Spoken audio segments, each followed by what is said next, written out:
Better English podcast.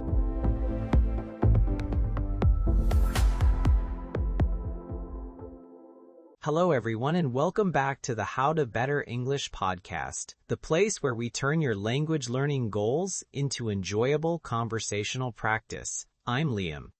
And I'm Emma.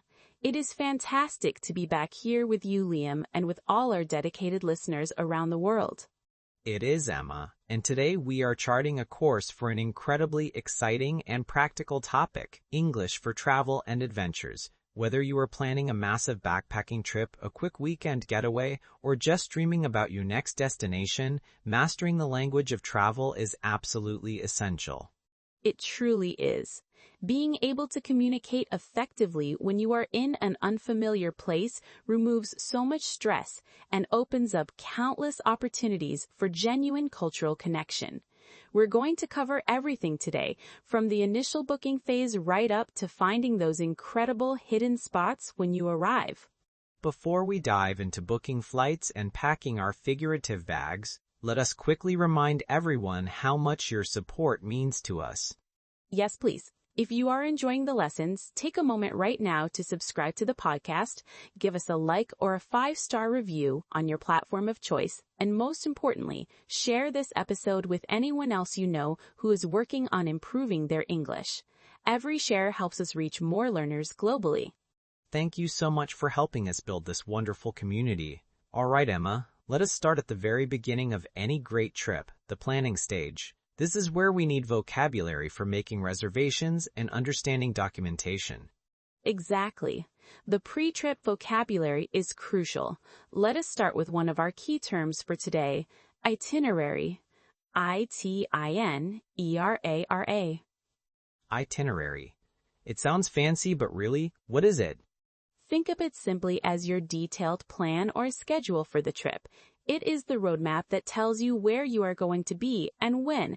For example, a travel agent might ask you, do you have your itinerary finalized yet? This means, do you know exactly what cities you are visiting and when? That makes sense. It covers everything from flight times to hotel check-ins and maybe even specific sightseeing appointments. Precisely. Now, when booking flights, you will often encounter the terms one-way or round trip. A round trip means you fly out to a destination and then return back to your starting point. A one-way ticket means you are only flying in a single direction, often because you plan to travel onwards by different means, or maybe you are moving permanently. Those are standard terms. But sometimes travel is not so direct. Sometimes we have a layover. Ah, layover. This is another key term, L-A-Y-O-V-A-R. A layover is the period of time you spend waiting at an intermediate airport between two flights. It is not your final destination. It is just a stopping point. If your connecting flight is in 4 hours, that is your layover time. And knowing the difference between a short layover, which might be an hour, just enough time to rush to the next gate, and a long layover, which might be 8 or 10 hours, is very important when you are planning. It is. A common question you might hear at the check-in counter is this a direct flight or will I have a layover? Or perhaps, my layover in Frankfurt is 6 hours long. Let us move into some conversational phrases related to booking. Imagine I am calling an airline or talking to a travel agent. What should I be ready to say? You will need phrases for expressing your needs clearly. For example, I would like to book a round-trip flight from London to Tokyo departing on June 10th. You should be ready to ask about price too. What is the total fare, including taxes and fees? The word fare here refers specifically to the price of the ticket. That covers the flight. What about accommodation, the place where you sleep? Accommodation is a great collective noun for hotels, Airbnb, hostels, or any place you stay. When booking, you might need to confirm the type of room. I need a double room, please, meaning a room for 2 people, or does the room include breakfast? And once the booking is done, we always get that important number. The confirmation number or booking reference. This is absolutely critical. You use it to check in, or if you need to call customer service about a change or cancellation. Make sure you know how to ask for it. Could you please confirm the reservation and provide me with the confirmation number? Let us try a quick role play focusing on this booking phase. I will be the customer looking to book a vacation package, and you can be the very helpful travel agent, Emma. Wonderful. I am ready to find you the perfect escape, Liam. Speaker 1, good afternoon. I am planning a holiday for my family and I am interested in a 7-day package to the Greek islands in late July. Speaker 2, good afternoon. The Greek islands are beautiful in July. Do you have a specific date range in mind, and are you looking for a flight and hotel combination or just the accommodation? Speaker 1, we would ideally like to depart around July 24th. It needs to be a package including both flights and a mid-range hotel. Also, how long of a layover should we expect? We have small children, so we prefer a direct route if possible. Speaker 2, I understand. Direct flights are always best with children. Let me check the system. It appears that the direct route involves a slightly higher fare, but it cuts your total travel time significantly. If you opt for the cheaper flight, you would have a 4-hour layover in Athens. Speaker 1, 4 hours is manageable, but how much higher is the fare for the direct flight? And can you email me the suggested itinerary before I confirm the booking? Speaker 2, of course. I will send over 2 options right now, one with the layover and one direct. The itinerary details will be clearly listed, including the flight times and your accommodation details. Once you decide, call me back and I will finalize the reservation and provide your confirmation number. That went smoothly.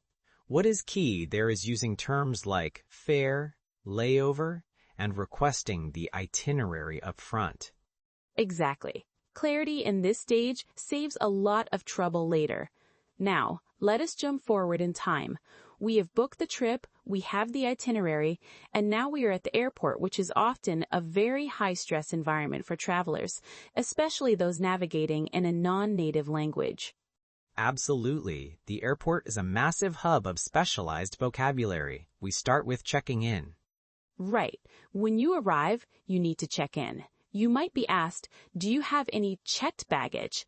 Checked baggage is the luggage that goes into the plane's cargo hold, not the carry-on luggage that stays with you in the cabin. And when we pick it up at the other end, we go to the baggage claim area. Sometimes they also call this the luggage carousel. Yes, and sometimes things go wrong. Perhaps your flight is delayed or worse, canceled. These are 2 critical words to understand. Delayed means the flight is running late. Canceled means the flight is not happening at all. If I hear that my flight is delayed, I need to know the next crucial phrase. What is the estimated time of departure? Or, shorter, when is the new departure time? Perfect. And if it is a connecting flight, meaning you have another flight immediately following the first one, you need to confirm if the delay affects your ability to make that connection. You might ask, will this delay cause me to miss my connecting flight to Rome? The airport announcement system uses specific language that learners need to recognize quickly. Pay attention to phrases like final call for passengers traveling to or gate change notice. A gate change notice. A gate change means the departure location in the airport has moved. And sometimes, when things go very wrong, the airline might offer to rebook you. To rebook means to place you on a different flight. You might hear, we apologize for the inconvenience. We have rebooked you on the 6 p.m. flight tomorrow. In that stressful situation, you need a key question. Will the airline provide accommodation for the overnight wait? Or, if you are stuck for several hours, are meal vouchers available? This is where assertiveness, coupled with politeness, is key. Use softening language even when you are frustrated. Excuse me, I seem to have missed my connection. Could you please advise me on the next steps? This is much better than just demanding help. Let us quickly role-play a scenario at the customer service desk. Emma, you are the stressed traveler whose flight was just canceled, and I am the customer service representative. Okay, deep breaths. This is purely practice. Speaker 1, good morning. How may I assist you? Speaker 2, good morning. My name is Emma Davis. I was scheduled to be on Flight 419 to Chicago, which I understand has been canceled. I need to get to Chicago urgently for a conference tomorrow morning. Speaker 1, I am so sorry for the massive inconvenience, Ms. Davis. Flight 419 was canceled due to unforeseen maintenance issues. Let me see what options we have for rebooking you today. Speaker 2. Thank you. Are there any flights leaving this afternoon, even if they involve a layover? I am willing to take a less direct route if it means I arrive tonight. Speaker 1, we have one option that requires a 3-hour layover in Dallas, arriving in Chicago at 11 p.m. If you accept that rebooking, I can issue you a new boarding pass immediately. Speaker 2. That sounds acceptable. Thank you for finding a solution. Will my checked baggage automatically be transferred to the new flight, or do I need to retrieve it from baggage claim? Speaker 1, your baggage will be tagged and transferred automatically, but please confirm the new baggage claim number upon arrival in Chicago. Here is your new boarding pass and a meal voucher for your trouble. That was a strong exchange covering cancellation, rebooking, and baggage handling. Learners should focus on the clear, polite requests even under pressure. Absolutely. Now we have arrived at our destination. We have made it through customs and immigration, claimed our luggage, and we are ready to explore. First step, transportation in the new city. This is where knowing the local transport phrases becomes crucial. You need to know how to ask about the fare again, the price, and the route. If you are taking a taxi, you might ask, how much is the fare to the city center? Or, can you take the quickest route to the train station? The phrase, quickest route, is universally understood. If you are using public transport, you will be looking for the bus stop or the subway station. Key question, where can I purchase a ticket for the bus? Or, does this line go to the museum district? And let us not forget the concept of a commute. While often used for daily travel to work, it can also describe any extended, regular journey. You might hear someone say, my daily commute involves 2 buses and the subway. Or, in a travel context, the commute from the airport is about 45 minutes. A very common point of confusion is the transfer point. This is the place where you change from one train line or bus line to another. You need to ask, is there a direct line, or do I need to transfer? Let us imagine we are at a subway information kiosk. I am the visitor, Emma, and you are the transport attendant. Ready to help you navigate the system. Speaker 1, excuse me. I need to get to the Metropolitan Hotel. It is near the Opera House. What is the best way to get there using the subway? Speaker 2, good morning. The fastest route is to take the blue line for 4 stops and then transfer to the green line at Central Station. Speaker 1, how much is the fare for a day pass? And how far is the walk from the nearest subway exit to the Metropolitan Hotel? Speaker 2, a day pass costs $10 and gives you unlimited rides. The walk from the Opera House exit is approximately 5 minutes. Central Station is the main transfer point, so it can be quite busy, but just follow the signs for the green line. That practice highlights transfer, fare, and asking for directions relative to a landmark, which brings us perfectly to our next big section, navigating and exploring the destination itself. This is the fun part, but also the part where learners often feel the most intimidated because they are talking to locals in real time, often needing quick and clear information. The most common phrase you will need is asking for directions. Standard phrases include, excuse me, could you tell me how to get to the nearest post office? Or, I am looking for this street. Am I walking in the right direction?